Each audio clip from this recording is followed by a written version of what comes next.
Hey guys, मैं महिमा Verma motivation fire 9305 में आप सभी का स्वागत करती हूँ।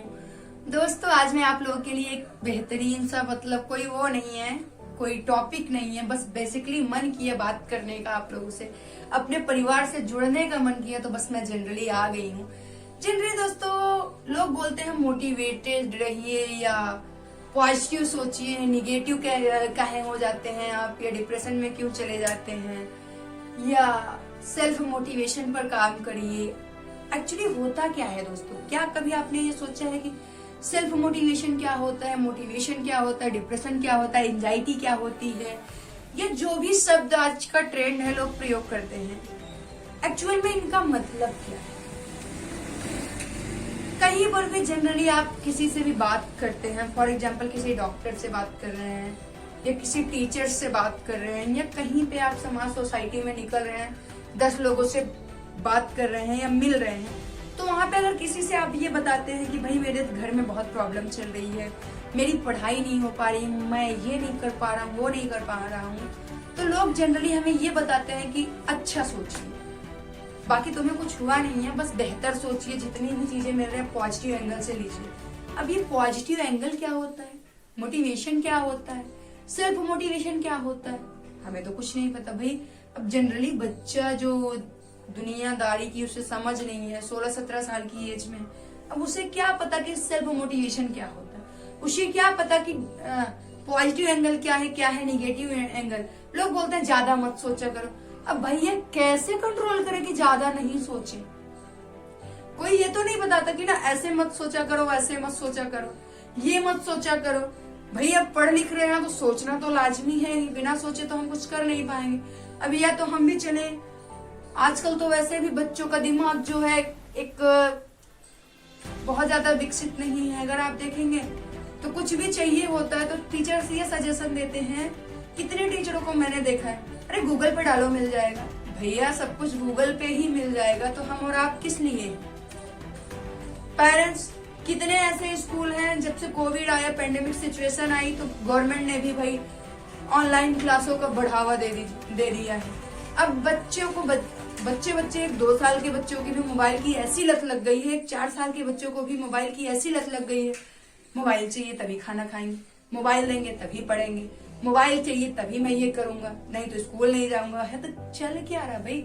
एक टीचर्स भी, पेरेंट्स, किसी भी बच्चे को हम कहीं स्कूल में, फॉर एग्जाम्पल हम इंग्लिश मीडियम में उसका दाखिला करवा दिए, ठीक है, वो इंग्लिश मीडियम में बच्चा जा रहा है, फिर भी उसके एग्जाम का शेड्यूल जो है, उसका टाइम टेबल जो है, उसका कितनी ऐसी चीजें जो मोबाइल पे आ जाती है। जाओ बेटा मैं मोबाइल पे ट्रांसफर मैं भेज दूंगा, व्हाट्सएप पे वहां से कर लेना। भैया चल क्या रहा है? ये इंग्लिश मीडियम वाले बच्चों को अगर मैं बात करूं, मैं खुद की कोचिंग चला रही हूँ, अपना इंस्टीट्यूट है जहाँ पे मैक्स टू मैक्स अगर मैं बात करूँ 45+ बच्चे, 45 नहीं होंगे तो 40+ बच्चे तो होंगे ही, मैंने गिना नहीं है।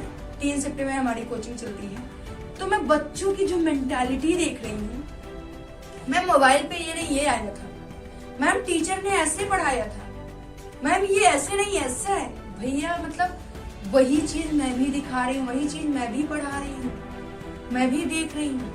मतलब टीचर्स ऐसे हम बुक खोले ही नहीं है, अपने मर्जी से जो मर्जी आया वही करवा दिए। अब कहीं अगर आप पढ़ा रहे हैं, किसी फील्ड वर्क में है या टीचिंग कर रहे हैं, तो सबसे पहले अगर एक टीचर गलत पढ़ाएगा तो सोचिए आप दिन भर में कितने बच्चों को पढ़ा रहे होंगे। फॉर एग्जाम्पल किसी स्कूल में आप जुटे, मतलब कहीं टीचर है, एज अ टीचर आप अपॉइंटमेंट किए गए हैं, और उस जो भी मैनेजमेंट है, जो वहां का मैनेजर हो, आपको महीने का 10,000, 12,000, 15,000 आपके स्किल के बिहाफ पे आपको सैलरी दे रहा होगा, राइट? अगर आप बच्चों को सही गाइडेंस नहीं देंगे, सही शिक्षा नहीं देंगे, तो कल के वही बच्चे भविष्य बनेंगे। जो हमारा देश है, हम बोलते हैं कि तुम ही तो भविष्य हो, आने वाले पीढ़ी का तुम ही तो भविष्य हो, हम ऐसे गाइडेंस करते हैं, ठीक है। एक माँ बाप, पेरेंट्स जो होते हैं, उन्हें तो लगता है कि हम बेहतर स्कूल में भेज रहे हैं, राइट, बेहतर स्कूल है, बेहतर ये है, बेहतर शिक्षा प्रणाली है, हम कहीं पर भी भेज रहे हैं। फॉर एग्जाम्पल आजकल के बच्चे, पेरेंट्स क्या है, प्राइमरी में अपने बच्चों को नहीं भेजते, गवर्नमेंट सेक्टर में आजकल अपने बच्चों को नहीं भेजते। लेकिन अगर मैं बात करूं गवर्नमेंट सेक्टर में जो पढ़ाई आपके बच्चों को, जो संस्कार मिल जाएंगे, वो बड़े बड़े वीवीआईपी प्राइवेट सेक्टर वाले नहीं देंगे। ये लिख के ले लीजिए आप, क्योंकि गवर्नमेंट सेक्टर में भले ही टीचर्स की कमी होती है, लेकिन 2 ही टीचर भले ही क्यों ना हो, लेकिन उनके अंदर संस्कार, उनके अंदर मेहनत कूट कूट के भरी होती है।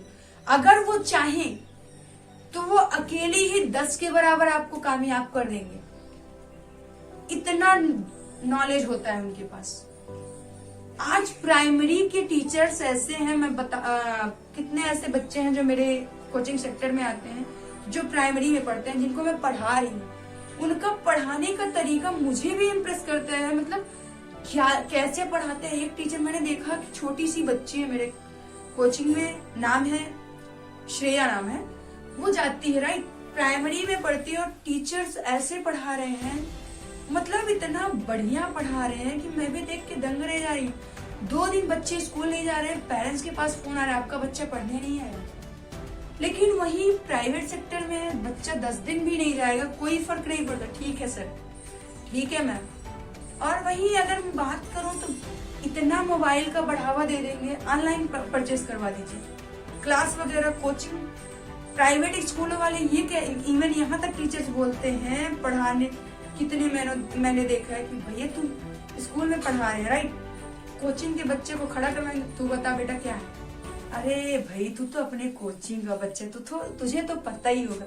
भैया तुम ही टीचर हो, तुम ही प्राइवेट सेक्टर में वहीं पढ़ा रहे हो, तुम ही कोचिंग भी पढ़ा रहे हो, तो ऐसा कैसे पढ़ा रहे हैं कि स्कूल में आप जो पढ़ा रहे हो वो स्कूल के बच्चों को नहीं आ रहा है, आपके कोचिंग वाले बच्चों को आ रहा है।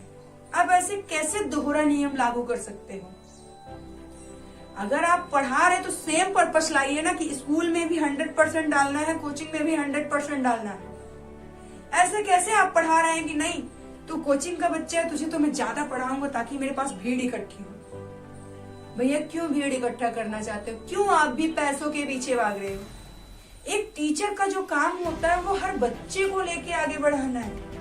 उसे हर बच्चे में अर्जुन दिखना चाहिए, उसे हर बच्चे में एडिसन दिखना चाहिए। ये नहीं कि ये मंद बुद्धि का है तो भैया इसको तो मैं नहीं पढ़ा पाऊंगा। टीचर वही है जो एक मंद बुद्धि से बालक को एडिसन बनाने का जज्बा रखता हो।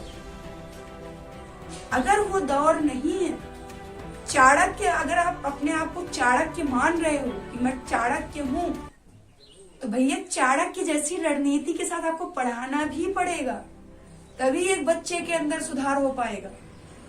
कुछ भी होता पेरेंट्स भी जिम्मेदार है, कहीं ना कहीं इसमें पेरेंट्स भी बहुत ज्यादा इन्वॉल्व है।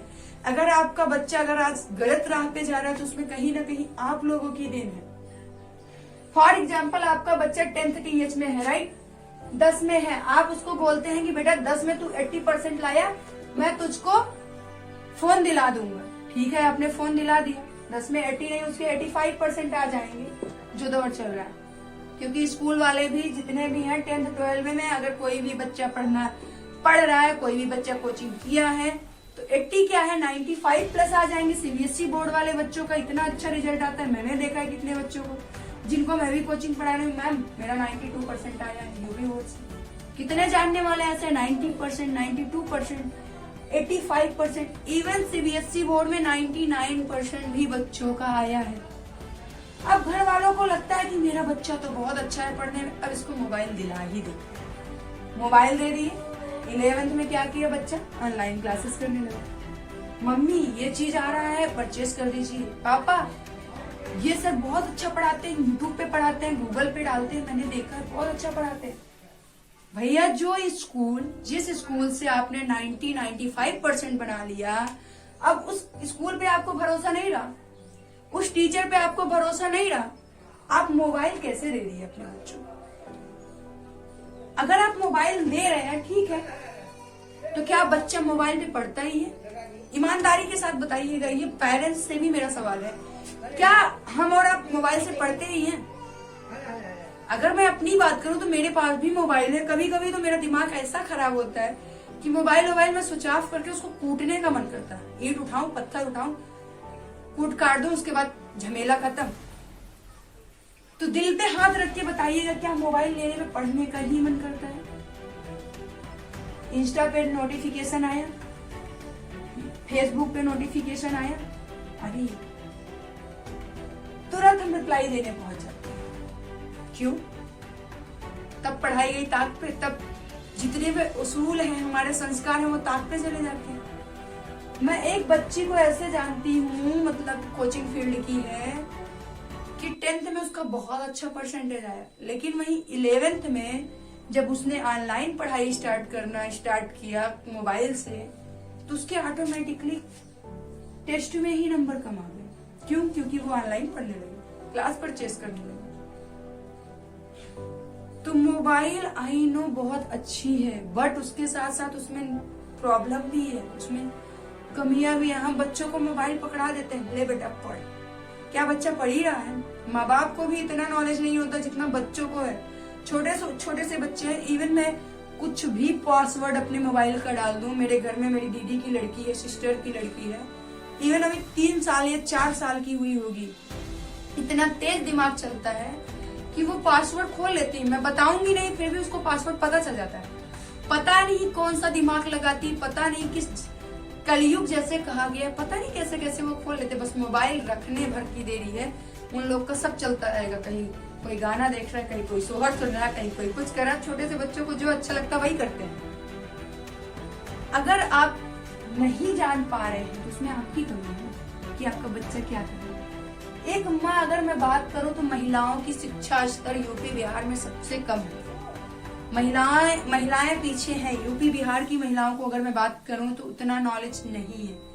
अगर सबसे साक्षरता स्तर देखें, केरल में नो डाउट सब बहुत ही अच्छी है साक्षरता, अगर वहीं की सबसे अच्छी है। लेकिन अगर यूपी बिहार की मैं बात करूं तो यहाँ पे शिक्षा का स्तर सबसे नीचे है। सबसे ज्यादा बाल विवाह अगर कहीं पे हो रहा है तो यहीं पे हो रहा है। अगर पिछड़ा हुआ माना जा रहा है तो यूपी बिहार गरीबों का देश इसीलिए कहा जाता है। अकेले पाकिस्तान जितनी जनसंख्या लिए तो हमारा यूपी बैठा हुआ है। यूपी और बिहार को हटा दें तो ऑटोमेटिकली भारत की अर्थव्यवस्था जो जीडीपी है स्तर बढ़ जाएगा। तो यहाँ पे जो है दोस्तों शिक्षा का स्तर अब उतना पता नहीं है, लेकिन पेरेंट्स सोचते हैं कि मेरा बच्चा पढ़े, मेरा बच्चा आगे बढ़े। मैं जैसा भी हूँ ऐसे मैं खेती कर रहा हूँ तो मेरा बच्चा खेती ना करे, या मैं चाय बेच रहा हूँ तो मेरा बेटा चाय की टपरी पे ना काम करे। अब चाय की टपरी, कोई भी माँ बाप ये नहीं चाहता कि मेरा बेटा भी, मैं खेती कर रहा हूँ तो मेरा बेटा भी खेती करे। नहीं, हर माँ बाप चाहते हैं कि मेरा बेटा डिप्टी कलेक्टर बने, जीएम बने, सीएम बने, पीएम बने। वो गाना भी आपने सुना होगा अनु दुबे का, कि कौन सा था, भोजपुरी का, बहुत ही अच्छा सोहर था। कितने लड़के तो उसको स्टेटस पे लगाते हैं कि सीएम पीएम जो भी बनेंगे, आई डोंट नो। मैंने भी गाना सुना है बट मुझे याद नहीं आ रहा अभी। तो कहीं ना कहीं हर माँ बाप ये सोचता है कि मेरा बच्चा पढ़े, मेरा बच्चा नाम करे, मेरी लड़की भी कहीं ना कहीं किरण बेदी जैसे बने, मेरी लड़की भी सरोजनी नायडू जैसे बने, बछेंद्री पाल जी जैसी बने। भाई उसके लिए तो कहीं ना कहीं आपको पढ़ना भी होगा। अब माँ बाप क्या कर सकते हैं, आपको मोबाइल दिला देते हैं कि मेरा बच्चा पढ़े। आपको मोबाइल के अलावा जो जितनी भी चीजें आप बोलते हैं सब दिला देते हैं, राइट। अब मोबाइल मिलने के बाद फॉर एग्जाम्पल आप कहीं पे भी पढ़ रहे हैं, मोबाइल मिलने के बाद, इवन मैं बताऊं तो मैं बीए सेकेंड ईयर में थी कि फाइनल ईयर में, तब से मैंने मोबाइल लिया। मैं पढ़ती थी बट मोबाइल से नहीं, बुक से पढ़ती थी। मेरी हैबिट जो है बचपन से ही, बुक्स मुझे बहुत पढ़ना अच्छा लगता है। आज भी मैं 10-15 बुकें ऐसी रखी हूँ जो मोटिवेशन से रिलेटेड है। अगर मैं बात करूँ अग्नि की उड़ान मेरे पास है। अगर मैं बात करूँ तो योग शिक्षा पे आधारित एक बहुत ही अच्छी बुक है मेरे पास, आधी रात की आज़ादी है, माइक कॉलिंस की है। मेरे पास कितने सारे, मतलब बिपिन चंद्रा है, मेरे पास सुभाष कश्यप है, मतलब एक क्रांतिवीरों से भी भरी है, एक कहीं ना कहीं modern history, medieval history, geography, even मेरे पास पॉलिटिक्स की एकदम बेसिक सी बुक थी, पंत गुप्ता जैन की, बहुत ही शॉर्ट में दिया गया उसमें। तो मैं बुक से पढ़ती थी। लेकिन मैं मोबाइल क्यों ली थी, सच्चाई बताऊं, टीवी देखने में मुझे मजा नहीं आता। टीवी पे कभी कभी मेरा टाइम वेस्ट होता था, सीरियल आने का वेट करना पड़ता था। और मेरा फेवरेट सीरियल एक आता था टीवी पे, जोधा अकबर। मैं BA first year second year में थी, तो वो मेरा बहुत ही फेवरेट सीरियल था। तो उसको मैं देखने के लिए परेशान रहती थी। इवन 5 बजे क्या होता था कि खेत का काम होता था, हमारे यहाँ खेती बाड़ी होती है, तो पिताजी मतलब खेती बाड़ी से बचपन से ही जुड़े थे, तो उनका मेन बिजनेस ही यही था, सब्जियां उगाना फिर बेचना। तो वही बिजनेस जब पापा नहीं रहे तो भैया ने स्टार्ट किया, तो कहीं ना कहीं खेत में काम होता है। तो मैं घर में सबसे छोटी थी, तो मैं क्या करती थी, सबको जितने भी बड़े लोग थे सबको बोल देती थी ठीक है मैं खाना बनाऊंगी, आप लोग जाइए। अब मेरा शो जो है 5 बजे आता था, ठीक है, 5 बजे काफी सीरियल्स आते थे, तो बच्चों की मेंटालिटी मुझे क्या पता। तो किचन मेरा थोड़ा दूर रहता था मेरे टीवी वाले घर से, तो मैं किचन में सब्जी रख देती थी, भून के उसको ढक के बराबर लगा वगा के चली आती थी। आटा गूंथने का काम मैं घर में करती थी, टीवी वाले वाले। जैसे ऐड आता था, फॉर एग्जाम्पल ऐड आता था, जो शो मुझे बहुत अच्छा लगता था, तब तक के लिए मैं उतने ऐसे मैनेज करती थी कि उतने टाइम तक मेरा दाल चावल सब्जी बन जाती थी, ठीक है, जब तक वो था। अब रोटी बनाने में भाई आधे घंटे तो लगने ही लगने हैं, कितना भाई, जहाँ पे 8-10 लोग मेंबर में घर में हैं, तो 8-10-12 लोगों का परिवार है, तो भाई उसमें तो रोटी तो कम से कम काफी अच्छी खासी रोटी बनानी पड़ेगी। तो आधे घंटे लगते थे मैक्स टू मैक्स, फिर भी मुझे रोटी बनाने में बहुत ज्यादा टाइम नहीं लगता था, 15 मिनट 20 मिनट हद से ज्यादा। मैं क्या करती थी, एक शो बीच में आता था जो मुझे बिल्कुल पसंद नहीं आता था, उसको मैं टीवी ऑफ करती थी, बढ़िया जाके आधे घंटे के अंदर अगले शो आने तक फिर रोटी वोटी बना के बर्तन वर्तन धुल के सब कुछ करके रख देती थी। जब मेरे घर वाले आते थे तो दीदी लोग वाह खाना तो बन गया, किचन भी साफ, सब कुछ साफ सफाई एकदम मेंटेनेंस, अरे वाह महिमा तुम तो सब कुछ कर दिया। और उसके बाद सबके साथ टीवी देखते थे, फिर जाते थे। तो मैंने मोबाइल सीरियल देखने के लिए लिया था, जिद करके लिया था, क्योंकि उस पर मेरी सीरियल सारे सीरियल्स आते थे।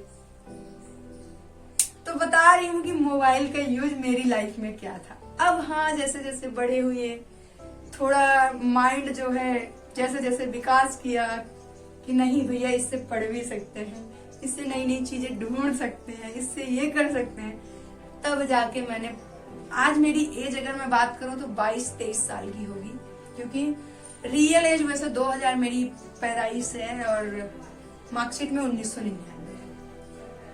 तो 22-23 साल में मैंने सिर्फ इतना सीखा है कि मोबाइल का सदुपयोग कैसे किया जा सके। लेकिन अगर मैं बचपन की बात करूं, 10th का एग्जाम देने जा रही थी, मेरे भाई का 12 का एग्जाम था, दोनों लोग अलादीन का चिराग ले गए थे। दूसरे दिन एग्जाम था और मम्मी खूब डांट रही थी, गाली तक दे रही थी कि क्या लिखोगे तुम लोग, और हम दोनों क्या कर रहे थे, 12 बजे तक बढ़िया मूवी देखे। उसके बाद अगले दिन पेपर था, फिर दोनों लोग सो गए, फिर 4 बजे उठते हैं।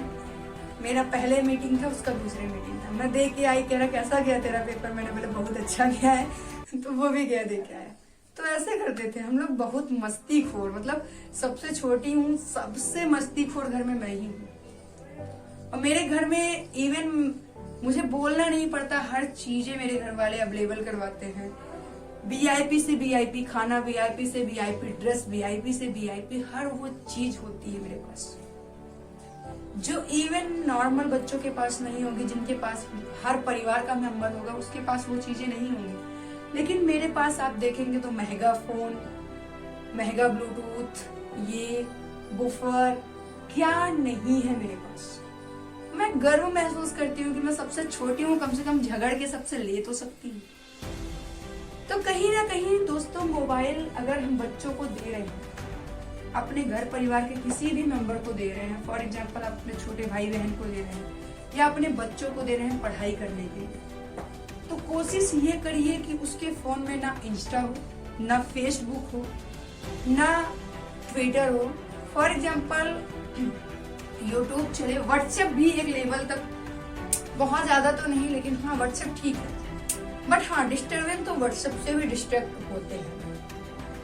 व्हाट्सएप पे भी ऐसे ऐसे नंबर सेव करते हैं कि पता नहीं चलता, किसी लड़की के नाम से नंबर सेव कर देंगे, उसके बाद भाई क्यूरियोसिटी है माइंड में कब क्या चल रहा है। और जब एक बच्चा स्कूल से कॉलेज लाइफ में जाता है तो फ्रीडम मिलती है, स्वतंत्रता मिलती है, क्योंकि भाई टीचर्स क्या करेंगे, एक क्लास के बाद दूसरा क्लास होता है, फिर ब्रेक होता है। अब 3 ही सब्जेक्ट होते हैं ग्रेजुएशन में, अब एक 4 हो गया क्योंकि एक माइनर सब्जेक्ट आ गया। तो आपके पेरेंट्स, आपके घर परिवार के लोग, आपके फैमिली मेंबर कोई आपके साथ नहीं होता है, आप स्वयं के मालिक होते हैं। लेकिन हाँ, कुछ लोगों को मैंने कहते हुए सुना है अभी कि मेरे भी क्लासमेट थे, मेरे भी फ्रेंड सर्कल के लोग थे। अभी भी अगर मैं कॉलेज लाइफ वालों से बात करूं, नॉर्मली किसी नए बच्चे से जिनको आप नहीं जानते उससे मिलिए तो हर चीज पता चलेगी। तो लोगों की मेंटालिटी क्या होती है कि मैं कॉलेज इसलिए जा रही हूँ, ये मेरा एडमिशन मेरे घर वालों ने जबरदस्ती करा दिया, मुझे तो पढ़ने में इंटरेस्ट ही नहीं। हाँ, लेकिन कॉलेज जाती हूँ, बढ़िया होटल में जाती हूँ, ये खाती हूँ, वो पीती हूँ, दोस्तों साथ मस्ती करती हूँ, बातें करती हूँ। तो कहीं ना कहीं दोस्तों आपके माँ बाप, आपके पेरेंट्स एक लेवल तक जिम्मेदार हैं। वो तो चाह रहे हैं कि आप बेहतर करिए, आप बेहतर, आपका भविष्य उज्जवल हो। आपके टीचर्स भी एक लेवल तक गाइडेंस, आपको रास्ता दिखा सकते हैं। कोई घूटी नहीं है कि जो आपको घोल के पिला देंगे और आप सफल हो जाएंगे। उसके लिए एफर्ट तो आपको डालना पड़ेगा दोस्तों, उसके लिए आपको मोटिवेटेड रहना पड़ेगा, उसके लिए आपको कहीं ना कहीं बेहतर करना पड़ेगा। एक टीचर आपको रास्ता दिखा सकता है, एक टीचर आपको ये बता सकता है कि बेटा ये किताब पढ़, निश्चित तौर पे तुझे सफलता मिलेगी, बेटा ऐसे नहीं ऐसे लिख, बेटा ऐसे नहीं ये कर। टीचर्स का काम क्या होता है? वो संस्कार आपके अंदर डाल सकते हैं, वो आपको सही रास्ता दिखा सकते हैं, वो आपको भटकने से बचा सकते हैं। लेकिन अगर आप जानबूझकर अपने पैर पे कुल्हाड़ी मारेंगे तो पैर आपका ही कटेगा दोस्तों। अगर आपको पता है कि आपको जाना प्रतापगढ़ है, अगर आप पट्टी वाले रूट से जाएंगे तो जल्दी पहुंचेंगे, लेकिन आप प्रतापगढ़ जाने के लिए घूम घूम के किसी और रूट से जाएंगे तो उसमें टाइम तो लगेगा ही दोस्तों। अब रास्ता ऐसे, अब कान को हमें पकड़ना ऐसे पकड़ेंगे तो निश्चित तौर पे कम टाइम मिलेगा, लेकिन अगर हम घुमा के पकड़ेंगे तो उसमें टाइम तो लगेगा ना दोस्तों। तो बेसिक सा पॉइंट है, उसको समझिए।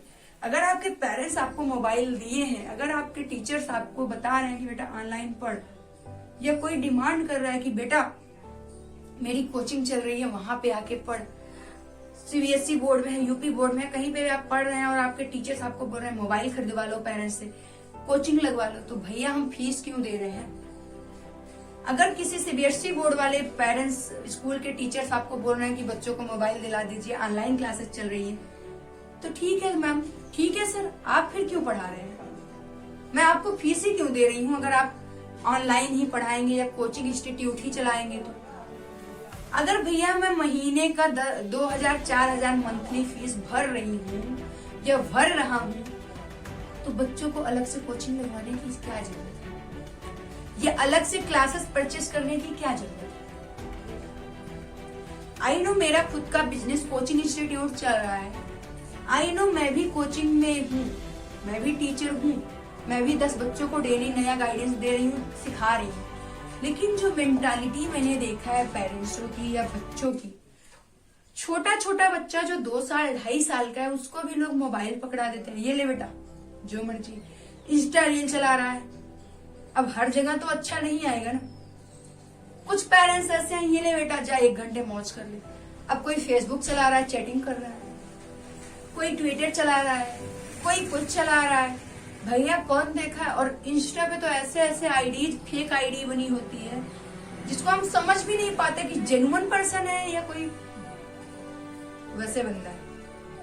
तो ये रियलिटी है दोस्तों, इसको समझना पड़ेगा। कहीं ना कहीं जब तक आप सीखेंगे नहीं, जब तक आप देखेंगे नहीं, तब तक आपके साथ बुरा होता रहेगा दोस्तों।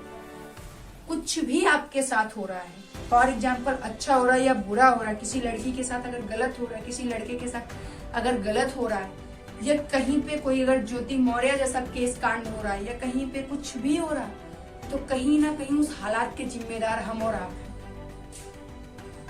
हमें लगता है कि हमने कुछ नहीं किया, यू नो जब बात पेरेंट्स तक आती है तो हम एकदम दूध के धुले बन जाते हैं। मम्मी हमने कुछ नहीं किया, वो लड़का ही परेशान कर रहा है, मम्मी हमने कुछ नहीं किया, वो लड़की ही कर रही है। भैया ताली एक हाथ से नहीं बजती, उसके लिए दोनों हाथों की जरूरत पड़ती है।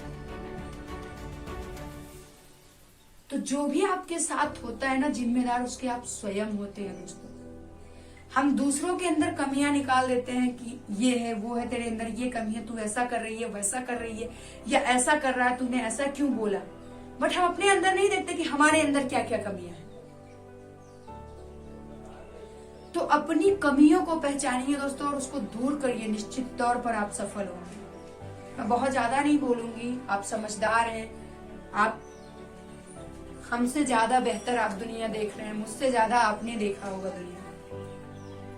बट हाँ, कहीं ना कहीं जरूरी लगा मुझे ये टॉपिक उठाना पड़ा, तो मैंने उठाया। अगर आपको इससे कुछ बेहतर मिल रहा है या कुछ भी नया सीखने को मिला तो कमेंट बॉक्स में मेंशन करिएगा दोस्तों, ताकि मैं भी थोड़ा मोटिवेशन आप लोगों से ले सकूं, क्योंकि मुझे भी मोटिवेशन की जरूरत पड़ती है दोस्तों। कभी कभी मैं भी डिप्रेशन में जाती हूँ, कभी कभी मुझे भी लगता है कि इसमें मुझे ऐसा क्यों बोला।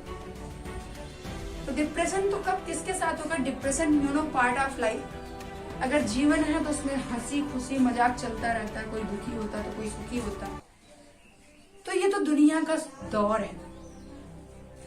मेरे सर एक लाइन बोलते थे, बहुत ही अच्छा लगता था मुझे, कि बेटा अगर लाइफ में सफल होना है तो मोबाइल लेना और गंगा जल लेना और अगरबत्ती बत्ती जो भी हो घर में, मोबाइल को रखना और गंगा जल उस पर डाल के बोलना, हे मोबाइल देवता, मैं आज से तेरा तर्पण कर रहा हूँ, जब तक मैं सफल ना हो जाऊंगा तब तक मैं तुझे नहीं छूऊंगा। सही है भाई। अगर डिस्ट्रैक्शंस कहीं ना कहीं आती है तो मैं मोबाइल की वजह से आ रही है। रात रात भर मोबाइल चलाएंगे, पेरेंट्स देखेंगे, मेरा बच्चा बिगड़ गया है, इसका मतलब मेरा बच्चा गलत जोड़ में जा रहा है। सही है। अगर आप 12 बजे तक किसी से चैटिंग कर रहे हैं, 1 बजे तक किसी से बातें कर रहे हैं, तो निगाह तो पढ़नी ही पढ़नी है भाई। अगर आप घर में हैं, परिवार में हैं, फैमिली में हैं, चैटिंग करेंगे 1 दिन 2 दिन 3 दिन आप कोई नहीं देखेगा, लेकिन आप सोच रहे हैं कि हमें तो कोई नहीं देख रहा, लेकिन ऊपर वाला तो देख रहा है ना। अगर आपका भगवान में आस्था विश्वास है तो कोई ना कोई तो आपको देख ही रहा होगा, लाजमी है। हम पढ़ते लिखते हैं, हमें लगता है कि कोई नहीं देख रहा। भैया पेरेंट्स, हमारे माँ बाप हमें देखते रहते हैं कि मेरा बच्चा क्या कर रहा है, उससे बेहतर हमें कोई नहीं समझ सकता। हमारे टीचर्स जानते हैं कि हमारी क्या स्ट्रेंथ है, हमारे अंदर क्या क्या क्वालिटीज है। क्योंकि अगर एक टीचर नहीं जानेगा तो किस बिहाफ पे आपको मोल्ड करेगा।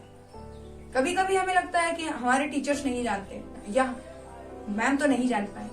भैया वो सब जानते हैं, उन्होंने भी कॉलेज लाइफ देखा है, उन्होंने भी स्कूल लाइफ से गुजरे हैं, वो भी धक्के खाए हैं एग्जाम के चक्कर में, वो भी यूपीएससी पीसीएस आईपीएस हर एग्जाम दे के क्लियर करके आगे बढ़े हैं। उन्होंने भी लड़कियों का जोन देखा है, लड़कों का माइंड सेट देखा है। अगर फॉर एग्जाम्पल आपके टीचर जेंट्स हैं या लेडीज हैं, जो भी है, उन्होंने उस दौर से गुजरा है, उन्होंने जिया है उस लाइफ को। आप ये कैसे सोच सकते हैं कि मेरे सर को नहीं पता चलेगा? हो ही नहीं सकता। आपके माँ बाप भी आपके रग रग से वाकिफ है। आप समझ रहे हैं कि कोई नहीं जान रहा, कोई नहीं देख रहा ना। हर पर्सन आपको जज करता है, बस कुछ लोग बोल देते हैं, कुछ लोग बोलते हैं जाने, इग्नोर मार देते हैं। अगर मैं बात करूं तो हर मेंबर जो भी आपको देख रहा है वो आपके बारे में कुछ अच्छी इमेज है, कुछ बुरी इमेज है, आपके बिहाफ पे रखता है। अगर आप किसी नए पर्सन से मिलेंगे, पूछेंगे कि भाई मेरी 10 कमियां बता, तो वो नहीं बता पाएगा क्योंकि उसके बिहाफ पे। लेकिन जो आपको डेली देख रहा है, डेली आपको ऑब्जर्व कर रहा है, डेली आपसे मिल रहा है, वो आसानी से आपके 10 कमियों को गिना कर सकता है। क्या 10 ही क्या 20 कमियां बता देंगे कि तेरे अंदर ये कमियां हैं। तो अपनी कमियों को पहचानिए और उसमें सुधार करिए दोस्तों। और मोबाइल अगर आपके पेरेंट्स आपको दिला रहे हैं उसका सदुपयोग करिए, दुरुपयोग मत करिए दोस्तों। क्योंकि ये जो लाइफ चल रहा है, जो दौर चल रहा है, जो समय चल रहा है, इसकी कीमत को पहचानिए। क्योंकि कल क्या होगा हमें नहीं पता, या आने वाला कल हमारा कैसा होगा डजंट मैटर। अगर हमारा आज ही बेहतर नहीं होगा तो हम कल कैसे बेहतर बना पाएंगे? उसके लिए हमें अपने आज को बेहतर बनाना पड़ेगा। उसके लिए हमें अपने आज में जीना होगा। कल क्या होगा या पास्ट में क्या हुआ था या भविष्य में क्या होगा, उसको छोड़ दीजिए। आज क्या है आप, आज आपके पास क्या संसाधन है, आज आप क्या कर सकते हैं कि आपका दिन अच्छा हो जाए, उसको करिए दोस्तों। निश्चित तौर पे आपको सफलता मिलेगी। आई नो आज मैंने बहुत ज्यादा बोला है। अगर इस वीडियो में आपको मेरी कोई भी बातें बुरी लगी हो तो उसके लिए आई एम रियली सॉरी दोस्तों, दिल से उसके लिए सॉरी। अगर हाँ इस वीडियो में आपको कुछ भी अच्छा लग रहा हो तो कमेंट बॉक्स में मेंशन करिएगा। अगर आप चैनल पे नए हैं दोस्तों, इस परिवार से जुड़ने से आपको कुछ लाभ मिल रहा है तो जरूर चैनल को सब्सक्राइब करिएगा और बेल आइकन को प्रेस कर लीजिएगा दोस्तों, ताकि अगली नोटिफिकेशन आसानी से आप तक पहुंच सके दोस्तों। जय हिंद, जय भारत दोस्तों, थैंक यू सो मच।